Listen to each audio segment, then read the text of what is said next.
안녕하세요. 조현 목사입니다. 오늘은 사도행전 13장과 그리고 14장에 걸쳐 있는 사도 바울의 제1차 선교 여행 계속해서 한번 그 여정을 따라가 보도록 하겠습니다. 우리가 지난 시간에도 살펴보았지만요. 원래 바울과 바나바는 이 버가라고 하는 밤빌리아에 있는 버가라고 하는 큰 도시, 그때 당시의 대도시죠. 중심이 되는 또 뭐 무역의 중심지, 교통의 중심지, 문화의 중심지가 됐던 이 버가라고 하는 마을, 지금은 뭐 터키 쪽에 속해 있는 도시입니다만은 그 도시에 가서 복음을 전하려고 했어요. 근데 그 버가에서 우리가 잘 정확하게는 알 수 없지만 바울이 병에 걸립니다. 그렇게 해서 결국 비시디 안디옥이라고 하는, 그러니까 저지대 해안 지역에 있다가 이제 고산지구로 올라가거든요. 그 와중에서 이제 요한 마가가 너무 힘듦을 느끼지 않았을까. 지난 시간에 잠깐 제가 그 말씀을 드렸는데, 그러니까 사도 바울 입장에서 보면은 전혀 예상할 수 없었던 곳으로 가게 된 겁니다. 그곳이 바로 비시디 안디옥인데, 거기가 남부 갈라디아, 즉 우리가 흔히 성경에서 갈라디아서 갈라디아 지방의 교회들에게 보내는 편지거든요. 그 편지가 쓰여진 그 도시로 요양차 가게 됐다는 겁니다. 거기에서 이제 또 새롭게 복음을 전하게 되는 거죠. 그러니까 이 여정을 이렇게 살펴보면 그 인간의 계획 속에는 없던 일입니다. 그러니까 하나님의 복음의 역사라고 하는 것이 우리 어떤 인간의 뜻과 인간의 계획에 의해서, 혹은 인간의 노력, 또 혹은 인간의 어떤 능력의 출중함, 이런 것들로 인해서 이루어진 게 아니라 철저하게 하나님의 역사 가운데, 그래서 누가는 사도행전에 꼭 성령이 주관하였다라는 표현을 많이 쓰는데요. 성령의 인도하심에 따라서 바울과 바나바, 또 나중에 이제 바울은 그냥 움직였을 뿐이라는 것을 성경은 말해줍니다. 그것이 우리에게 무엇을 시사하느냐면, 오늘 저나 여러분의 인생, 또 우리들이 만들어가는 세계 역사 가운데도 마치 인간이 주인공인 것 같고, 인간의 노력과 또 인간의 어떤 지성과 또 어떤 인간의 어떤 그 계획들이 다 합쳐져서 어떤 새로운 역사가 만들어지는 것처럼 우리는 생각하지만 결코 그렇지 않다는 겁니다. 그 역사의 배후에는 하나님이 계시고 하나님의 손길이 있다는 것을 오늘 이 사도행전을 통해서도 우리가 잘 알 수 있거든요. 자, 한번 보실래요? 오늘 사도행전 13장, 이제 비시디 안디옥 갈라디아 지역에서 복음을 전하던 이야기입니다. 사도행전 13장 42절. 그들이 나갈새 사람들이 청하되 다음 안식일에도 이 말씀을 하라 하더라. 회당의 모임이 끝난 후에 유대인과 유대교에 입교한 경건한 사람들이 많이 바울과 바나바를 따르니 두 사도가 더불어 말하고 항상 하나님의 은혜 가운데 있으라 고나니라. 그 다음 안식일에는 온 시민이 거의 다 하나님의 말씀을 듣고자 하여 모이니 유대인들이 그 무리를 보고 시기가 가득하여 바울이 말한 것을 반박하고 비방하거늘 바울과 바나바가 담대히 말하여 이르되 하나님의 말씀을 마땅히 먼저 너희에게 전할 것이로되 너희가 그것을 버리고 영생을 얻기에 합당하지 않는 자로 자처하기로 우리가 이방인에게로 향하노라. 주께서 이같이 우리에게 명하시되 내가 너를 이방의 빛으로 삼아 너로 땅끝까지 구원하게 하리라 하셨느니라 하니 이방인들이 듣고 기뻐하여 하나님의 말씀을 찬송하며 영생을 주식으로 작정한 자는 다 믿더라. 주의 말씀이 그 지방에 두루 퍼지니라. 아멘. 그러니까 비시디 안디옥에서 예상치 않게 그 도시에 가게 됐지만 그 도시에서 지금 놀라운 부흥의 역사가 일어나고 있다는 것을 저와 여러분에게 오늘 들려주고 있는 거거든요. 곰곰이 생각해 보면 오늘 우리들의 어떤 그 역사도 마찬가지입니다. 우리가 무언가를 하려고 했던 것보다 우리 하나님에 의해서, 주의 성령에 의해서 되어진 것들로 인해서 오늘날 우리가 지금 존재하고 살고 있는 것 아니겠어요? 여러분의 인생을 한번 돌아보십시오. 저도 저의 인생을 이렇게 돌아보면 내가 의지하고 내가 계획하고 내가 생각했던 대로 지금 여기에 왔기보다 무언가 알 수 없는 힘에 이끌려서 오늘 여기까지 오게 되었는데, 그럼에도 불구하고 여기까지 온 삶을 이렇게 돌아보면 그것이 다 하나님의 은혜였다고, 사랑하는 여러분, 우리가 이렇게 고백할 수 있지 않겠습니까? 사도 바울도 지금 바나바와 더불어서 1차 선교여행을 떠날 때에는 버가라고 하는 곳을 목표지로 삼았단 말이에요. 그때 당시 알려진 도시니까 도시의 유대인의 회당에서, 유대인이 많은 곳에서 복음의 전파를 시작을 해야 되겠다 생각했는데 뜻하지 않게 버가에서 병에 걸림으로 인해서, 그래서 결국 비시디 안디옥으로 넘어가게 되고, 그곳은 갈라디아 땅이었고, 그래서 갈라디아에 복음이 전파가 되고, 갈라디아에서 복음이 전파된 그 연유로 인해서 우리가 가지고 있는 성경 가운데 갈라디아서가 써지게 되고, 나중에 루터는 이 갈라디아서를 들어서 우리 기독교인의 자유의 헌장이다라고 부를 정도로 우리 기독교인의 어떤 정체성이랄까요? 은혜의 정체성이 잘 드러난 책, 율법이 아니라 하나님의 은혜로 우리가 구원을 받았다고 하는 것을 잘 알려준 책으로, 오죽하면 루터가 자유의 헌장이라고 불렀겠습니까? 갈라디아서를. 그러니까 우리가 이런 역사를 이렇게 돌아다 보면 여러분, 원래 사도 바울도 이 다메섹으로 갈 때에 그가 예수를 믿으려고 간 건 아니었잖아요. 예수 믿는 자를 잡아서 핍박하려고, 색출하려고 갔다가 주님의 빛에 의해서 고꾸러짐으로 인해서 전혀 다른 그의 인생이 시작됐고요. 거기에서 이제 그 새로움을 입은 이제 바울이 지금 사도행전 13, 14장에 바나바와 함께 이제 제1차 선교 여행을 떠났는데, 그것도 뭐 선교사가 내가 되겠다고 헌신한 적이 바울이 없잖아요. 원래는 바나바와 같이 안디옥이라고 하는 수리아 안디옥에서 복음을 전하려고 갔다가 교회의 어떤 지도자 역할을 하려고 갔다가 그 안디옥 교회가 그들을 해외 선교로 파송하면서 또 선교사의 길을 나서게 됐잖아요. 근데 그렇게 나서면서도 원래는 보가라고 하는 곳에서 그냥 유대인들을 중심으로 하나님의 복음을 전해야 되겠다, 이런 생각을 하고 그 보가에 머물렀다가 그것이 그의 계획이 있는데 전혀 예기치 않게 그는 갈라디아로 가게 되고 거기에서 또 복음 전파를 하게 되는 거잖아요. 이게 이제 돌아보면 이게 정말 놀라운 신비한 하나님의 은혜라고 하는 거죠. 여기에 어떤 그 신앙적인 눈으로 우리들의 인생을 돌아보면 우리들의 인생 역시 그러지 않느냐 그 말입니다. 내가 계획했던 것, 내가 뜻했던 것으로 인하여서 그것이 이루어짐으로써 내가 더 은혜에 넘치는 삶을 살게 된 것이 아니라, 내가 가려고 한 것은 이곳이 아니었는데, 또 내가 향하려고 한 것은, 또 내가 목표한 것은 그것이 아니었는데, 오늘 바울처럼 버가에 가서 복음을 전하려고 하다가 갑자기 병이 들고 그 병을 치료하기 위해서 가게 된 곳에서 또 새로운 복음의 역사가 열리듯이 우리도 인생의 건강을 바랬더니 때로는 알 수 없는 질병을 얻기도 하고 또 알 수 없는 어떤 벽을 만나서 절망하기도 하고 낭망하기도 하지만은 결국 하나님께서 저와 여러분을 이렇게 세우시고 또 그 비시디 안디옥이라고 하는 곳으로 바울을 가게 했던 것처럼 우리를 어딘가로 이렇게 이끌어 주실 것 아닙니까? 그런 용기를 오늘 이 사도행전이 저와 여러분에게 보여주고 있는 거죠. 결국 바울은 끝까지 로마를 향해서 가게 되고 그 사명을 완수하게 되는 것을 사도행전으로 보여줍니다. 하나님의 역사가 이렇게 이루어져 가고 있다는 것을 우리가 근거히 생각할 때에 저는 문득, 제가 그 심리학 공부를 오래 했다 그랬잖아요. 칼 로저스라고 하는 사람이 있습니다. 상담 심리학 하는 분들은 이 이름을 다 아는데, 우리나라의 대부분의 이 그 상담자들, 심리학과를 나와서 상담을 하는 분들이 한 80%는 로저리안들입니다. 칼 로저스의 그 이론을 따르는 무조건적 공감 뭐 하는 거 있잖아요. 근데 그 로저스가 무슨 책을 썼냐면 Unbecoming a Person, 사람은 되어가는 존재라는 거예요. 완성된 게 아니라 점점 사람은 되어져 간다. 오늘 성경은 그걸 저와 여러분에게 분명하게 가르쳐 주고 있습니다. 우리는 된 게 아니에요. 돼서 태어난 게 아니고 점점 하나님 안에서 하나님의 사람으로 되어져 가는 겁니다. 그런 과정의 연속인 거죠. 그러니까 이것을 신앙의 눈으로 바라보면 우리는 완성을 향해 걸어가고 있는데, 물론 다른 눈으로 바라보면 뭐 노쇠할 수도 있고요. 또 한때는 젊어서 잘 나갔다가 실패할 수도 있고요. 뭐 그런 여러 가지 시선들이 있겠지만 신앙의 눈으로 본다고 하면 우리는 되어져 가는 존재입니다.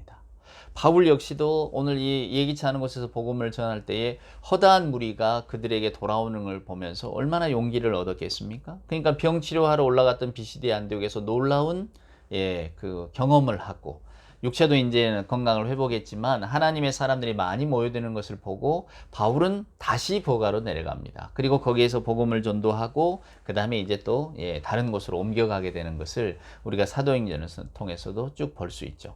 여기서 저와 여러분이 눈여겨 하나 보아야 될 것은 이 유대인들의 생각입니다. 한번 보시면 45절에 유대인들이 그 무리를 보고 시기가 가득하여 바울이 말한 것을 반박하고 비방하였다, 이렇게 되어 있잖아요. 그리고 50절 한번 보시면 이에 유대인들이 경건한 귀부인들과 그 신의 유력자들을 선동하여 바울과 바나바를 박해하게 하여 그 지역에서 쫓아냈다, 이렇게 되어 있습니다. 무슨 이야기인가? 바울이 예수를 그리스도라 전할 때에, 예수가 우리의 메시아가 되었다라고 전할 때에 그들을 박해했던 사람들은 전혀 하나님을 모르는 이방인이나 로마 사람들이 아니라, 그 지역을 사는 사람들이 아니라 유대인들이었다는 거예요. 우리가 복음 역사를 이렇게 쭉 읽어보면 특별히 바울의 서신서에 그것이 잘 드러나 있지만은 항상 유대인들과의 갈등이 등장을 합니다. 우리가 복음이 처음에 전도하던 시절에, 전도되어지던 시절에 우리는 복음의 방해자가 누구일까? 그때 당시 지배 세력이었던 로마가 아닐까 생각하지만 로마는 아예 간섭하지는 않았어요. 초대교회 어떤 문헌들을 보면 이제 교회 지도자들과 로마의 지도자들이 하는 이야기가 나옵니다. 그 중에 하나가 어떤 아주 그 특징적인 이야기가 뭐냐면 교회 사람들이 이야기를 하는 거예요. 우리 교회는 당신의 지도자들이 뭐 하나님의 뜻에 따라서 잘 지도하고 잘 나라를 다스릴 수 있도록 우리가 빌어준다. 하나님께 빌어준다. 뭐 이런 이야기를 하니까 로마의 지도자도 오케이, 그럼 좋다. 당신이 믿는 신들에게 우리 지도자들이, 우리 로마의 황제들이 건강하게 또 나라를 잘 다스릴 수 있도록 지혜를 달라고 기도해 달라. 뭐 이렇게 서로 승인하는 모습들이 나오거든요. 그러니까 결국은 예수를 그리스도라고 전할 때의 가장 큰 걸림돌은 어떤 로마의 어떤 그 황제들이나 혹은 로마 사람들이 아니고 유대인들이었다는 거예요. 그럼 이 유대인들은 여러분 왜 예수를 그리스도라 전하는 것을 방해했을까? 우리가 읽지는 않았습니다만은 이 베드로의 설교 혹은 바울의 설교를 쭉 보면 유대인들이 예수를 메시아로 받아들이지 못하는 그런 측면들이 굉장히 많이 나오고요.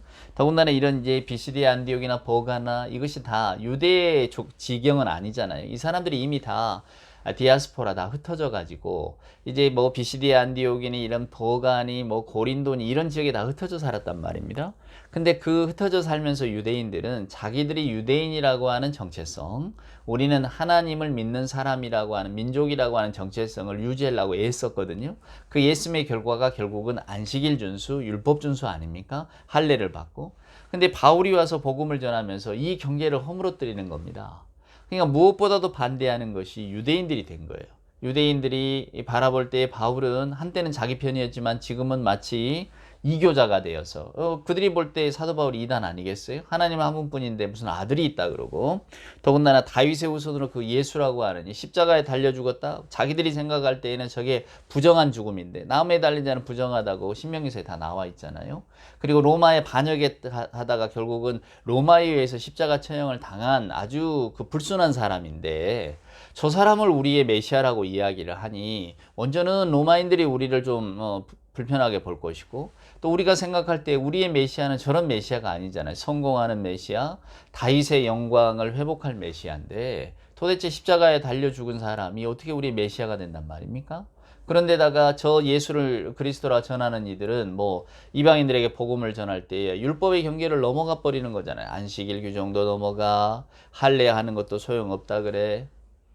불편할 수밖에 없죠. 그래서 그들이 요구하는 게 그겁니다. 여러분이 예수 안에서 예수를 그리스도라고 고백하고 우리도 만약에 지금 여기 바울을 박해하는 유대인들은 뭐 예수를 그리스도라 인정하지 않는 사람들이니까 차치하고라도 나중에 이렇게 계속해서 이 성경을 읽다 보면 예수를 믿는 그리스도인들 가운데도 갈등이 생겨나잖아요. 유대교 속에서 성장한 사람들은 그것을 내려놓지를 못하는 겁니다. 멀리 가실 것도 없어요, 여러분. 우리 복음이 전도되던 초대교회로 돌아갈 때에 지금도 한국교회 문제를 그렇게 보기도 합니다만은 무엇입니까? 여전히 가부장적 질서가 살아있고 즉 우리가 전통적으로 유교 문화 속에서 그냥 너무나 익숙하게 받아들였던 여러 개념들이나 생각들을 지금도 우리가 교회 안에서 무수히 많이 찾아볼 수가 있잖아요.